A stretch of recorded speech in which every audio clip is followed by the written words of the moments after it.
उदयस्तु महाकाली महालक्ष्मी महासरस्वती राजराजेश्वरी आई साहेब। बोल अंबा माता की जय। बोल तुळजा भवानी माता की जय। सर्व मंगल मांगल्ये शिवे सर्वार्थ साधिके शरण्ये त्र्यंबके गौरी नारायणी नमोस्तुते। नमस्कार, मी पूजा। आपल्या चॅनलवर तुम्हा सर्वांचा पुन्हा एकदा खूप खूप मनापासून स्वागत करते।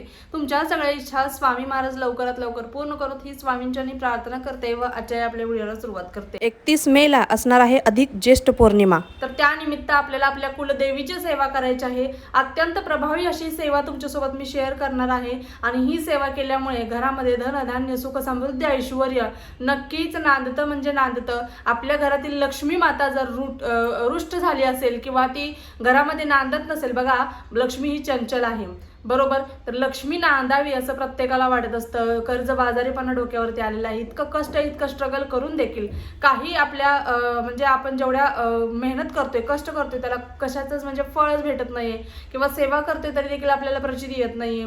त्याच पद्धतीने आपल्या कुलदेवीला आपण विसरतोय का हे देखील तितकंच बघणं महत्त्वाचं आहे। आणि जर तुमची कुलदेवी तुम्हाला माहिती आहे तर तिचा कुळाचार करायचा आहे, तर तुम्ही जसं मी आज सांगणार आहे त्या पद्धतीने तुम्हाला सेवा करायची आहे।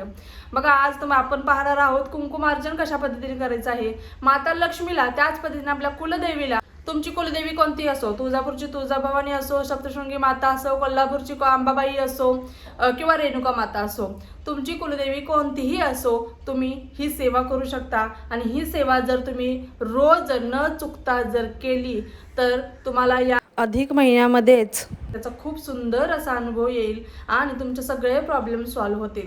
तुम्हाला मी दाखवणार आहे, करून देखील दाखवणार आहे कुंकुमार्चन कशा पद्धतीने करायचं आहे। आणि अशा पद्धतीने कुंकुमार्चन केल्यानंतर आपल्या जीवनातील सगळ्या अडचणी दूर होतील। बघा सगळ्याच अडचणी अचानकच दूर होतात किंवा काहीतरी घबाड सापडतं असं देखील नाहीये बरं का। कष्ट करणं तितकंच महत्त्वाचं आहे, पण कष्टाला जर नशिबाची साथ लाभत नसेल तर काहीतरी सेवांमध्ये देखील बदल करावा लागतो आपल्याला। आणि या सेवा इतक्या प्रभावी आहेत की यामुळे बघा तुम्ही एखादं कार्य करण्यासाठी जात असाल, शुभ कार्य, लग्नासाठी मुलगा मुलगी पाहण्यासाठी जात असाल, एखादी जमीन खरेदी करण्यासाठी जात असाल, प्लॉट बघण्यासाठी जात असाल, ज्यावेळेस तुम्ही हे कुंकू इतकं पवित्र असतं आणि या कुंकुवामध्ये जी शक्ती उतरलेली असते ती शक्ती तुम्हाला तुमचं ते काम सफल करते म्हणजे करतेच। इतकी ताकद या कुंकुवामध्ये आहे।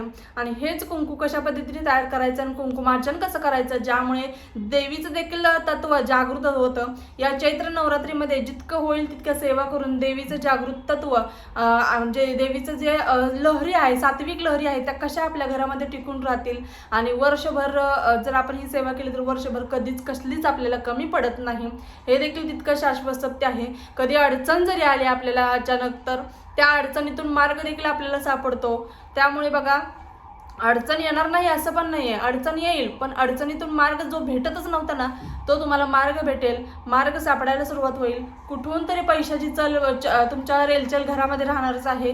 पैसा जो टिकत नव्हता तो टिकून राहील, प्राप्त लक्ष्मी स्थिर राहणार आहे। त्यामुळे आपल्याला ही अत्यंत प्रभावी अशी सेवा करायची आहे। चला तर मग पाहूया कशा पद्धतीने कुंकुमार्चन करायचं आहे। तुम्हाला दिसत असेल मी आपल्या तुळजाभवानी आईची मूर्ती घेतलेली आहे।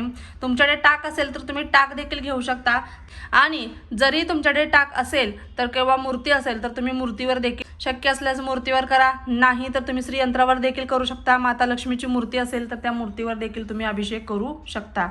सगळ्यात अगोदर तुम्हाला आईला आपल्या अभिषेक घालून घ्यायचा आहे, स्वच्छ धुवून घ्यायचं आहे, नंतर आपल्याला कुंकुमार्चन करायचं आहे।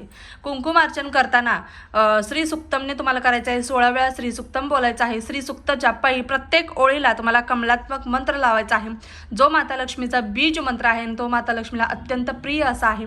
हा मंत्र लावून जर तुम्ही 16 वेळा श्री सुक्तम जर बोललात तर तुम्हाला तुमच्या ज्या इच्छा आहेत त्या सगळ्या इच्छा पूर्ण होतील आणि माता लक्ष्मी देखील तुमच्यावरती प्रसन्न राहणार आहे।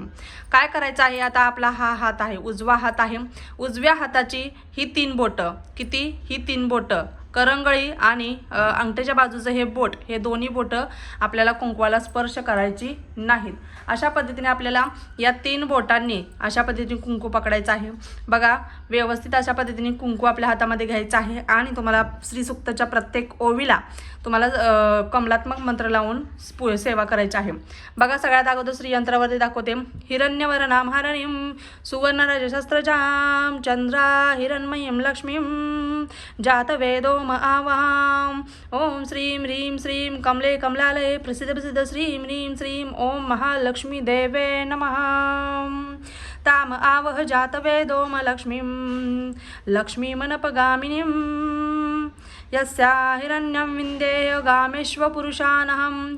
ओम श्रीं ह्रीं श्रीं कमले कमलालये प्रसिद्ध प्रसिद्ध श्रीं ह्रीं श्रीं ओम महालक्ष्मी देवे नमः. अश्वपुरुदारतमद्यां हस्तिनादं प्रबोधिनीं श्रियं देवीमुपमहवे श्रीर्मादेवी जुषताम्. कांसोस्मिता हिरण्यप्राकारा आद्राज्वलन्ती तृप्ता तर्पयन्तीं पद्मे स्थिता पद्मवर्णा तापयोपं हवे श्रियम्. ओम श्रीं ह्रीं श्रीं कमले कमलालये प्रसिद्ध प्रसिद्ध श्रीं ह्रीं श्रीं ओम महालक्ष्मी देवे नमः. चंद्राप्रभासा यशसा ज्वलन्ती श्रियं लोके देवजुष्टामुदारां तां पद्मिनीं शर्मा प्रवन्द्य लक्ष्मीर्मे नश्यतात्वारुणे. ओम श्रीं ह्रीं श्रीं कमले कमलालये प्रसिद्ध प्रसिद्ध श्रीं ह्रीं श्रीं ओम महालक्ष्मी देवे नमः. आदित्यवर्णो तपसोऽधिजातो वनस्पतिस्थो वृक्षस्थो बिल्वं तस्य फलानि तपसानुदन्तु मायाच्च बाह्याश्च बाह्या अलक्ष्मी. ओम श्रीं ह्रीं श्रीं कमले कमलालये प्रसिद्ध प्रसिद्ध श्रीं ह्रीं श्रीं ओम महालक्ष्मी देवे नमः. अशा पद्धतीने श्री सूक्तमच्या प्रत्येक ओवीला आपल्याला कमलात्मक मंत्र लावायचा आहे आणि आपल्याला ही पूजा करायची आहे. कुंकुमार्चनची सेवा करायची आहे. कुंकुमार्चनची सेवा ही अत्यंत पवित्र व अत्यंत प्रभावी अशी व माता लक्ष्मीला आपल्या कुलदेवीला जागृत करणारी व अत्यंत प्रिय असणारी अशी ही सेवा आहे. आणि या सेवेमुळे बघा, सगळ्यात अगोदर आपल्याला दीप प्रज्वलित करून घ्यायचा आहे. आता फुलं वगैरे नाहीत माझ्याकडे, वाहिली नाहीत मी, फुलं वगैरे व्हायची आहेत, धूप दीप अगरबत्ती लावायची आहे. अशा पद्धतीने आपल्याला आपल्या आईची सेवा करण्यासाठी बसायचं आहे. आपण कुंकुमार्चन करतो ज्यावेळेस बघा, आता मी प्लेट घेतलेली आहे. तामण असेल तर मोठं तामण घ्या किंवा एक ताट घ्यायचं आहे. त्याच्यामध्ये तुम्हाला ठेवायचं आहे खाऊची पानं, म्हणजेच नागवेलीची पानं जर तुम्हाला खाली ठेवायची असेल तर ती देखील तुम्ही ठेवू शकता. माता लक्ष्मीची किंवा आपल्या कुलदेवीची सेवा झाल्यानंतर हे कुंकू एका डब्बीमध्ये काढून घ्यायचं. बघा, आता हे कुंकू जर तुम्ही कुठे कामाला चाललात, कुठे तुम्ही एखाद्या कार्यासाठी चाललात, शुभ कार्यासाठी, तर त्यावेळेस हे कुंकू तुम्ही आवर्जून कपाळी लावून जायचं आहे. या कुंकवाची ताकद इतकी आहे की तुमचं काम 100% पूर्ण होणार म्हणजे होणारच. अशा पद्धतीने ही जर सेवा तुम्ही केलात, आता लक्ष्मीला आपल्या कुलदेवीच्या मूर्तीवरती टाकावरती जर तुम्ही कुंकुमार्चन केलं तर तुमच्या मनातील प्रत्येक इच्छा पूर्ण होणार आहे आणि तुम्हाला देखील तुमच्या सर्व अडचणीतून बाहेर पडण्याचा मार्ग सापडणार आहे. इतकी प्रभावी या कुंकवामध्ये ताकद आहे. एखाद्या लग्न कार्य, तुमच्या घरामध्ये एखाद्याचं लग्न जमत नसेल आणि मुलगा मुलगी बघायला जाताना जर तुम्ही हे कुंकू कपाळी लावून गेलात तर ते कार्य देखील सफल होणार आहे. शुभ कार्यामध्ये कोणत्याही प्रकारच्या अडचण येणार नाही.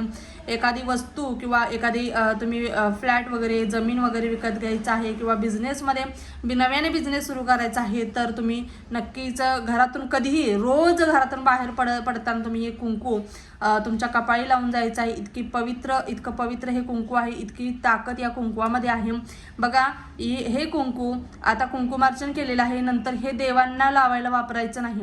ज्यावेळेस नंतर तुम्ही कुंकुमार्चन करणार, तुम्ही दर पौर्णिमेला करू शकता की आपल्या कुलदेवीचा वार मंगळवार शुक्रवार कोणता आहे त्या दिवशी जरी तुम्ही कुंकुमार्चन आठवड्यातनं एकदा केलं तरी देखील चालणार आहे. आता या 9 दिवसामध्ये लगातार करायचं आहे. जेवढं कुंकू जमा होणार आहे तेवढं कुंकू तुम्हाला एका डब्बीमध्ये भरून ठेवायचं आणि हेच कुंकू तुम्ही नंतर ज्यावेळेस कुंकुमार्चन कराल त्यावेळेस कुंकुमार्चनच्या सेवेमध्ये हेच वापरायचं आहे.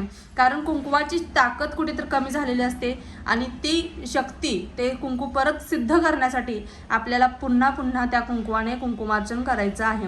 पण हे कुंकू देवपूजा वगैरे करताना आपल्या देवांना लावण्यासाठी घ्यायचं नाही.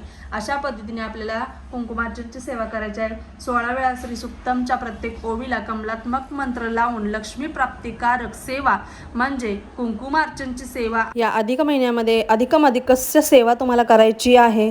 तुम्हाला व्हिडिओ कसा वाटला, तुम्हाला आवडला का, वाटतं नक्कीच कमेंट बॉक्समध्ये कमेंट करून सांगायचं आहे. त्याच पद्धतीने मासिक धर्म सुतक विटाळ असेल तर तुम्ही ही सेवा करू शकत नाही, पण कोणत्याही दर पौर्णिमेला किंवा आठवड्यातून एकदा आपल्या कुलदेवीचा वार जो असतो मंगळवार शुक्रवार या दिवशी तुम्ही ही सेवा नक्कीच करू शकता. अशा पद्धतीने आपल्या आई भगवतीची सेवा करायला, आपल्या आई भगवतीला मानपान द्यायला चुकूनही विसरायचं नाही आहे. नक्कीच तुमच्या काही शंका असतील तर कमेंट बॉक्समध्ये विचारा. आपल्या चॅनलवर प्रत्येकाच्या शंकेचे निरसन नक्कीच केले जाते. व्हिडिओ आवडला असल्यास व्हिडिओला लाईक करत जा. एखाद्याला गरज असेल तर त्यांच्यापर्यंत व्हिडिओ शेअर करा. नाही केला तरी चालेल, काही हरकत नाही. तुमच्या मुखातून तुम्ही माहिती दिली तरी देखील त्यांना चालणार आहे. पुन्हा एकदा भेटूया अशाच एका नवीन व्हिडिओसोबत. तोपर्यंत झालेली सेवा आई भगवतीच्या चरणी रुजू करते. श्री स्वामी समर्थ. धन्यवाद.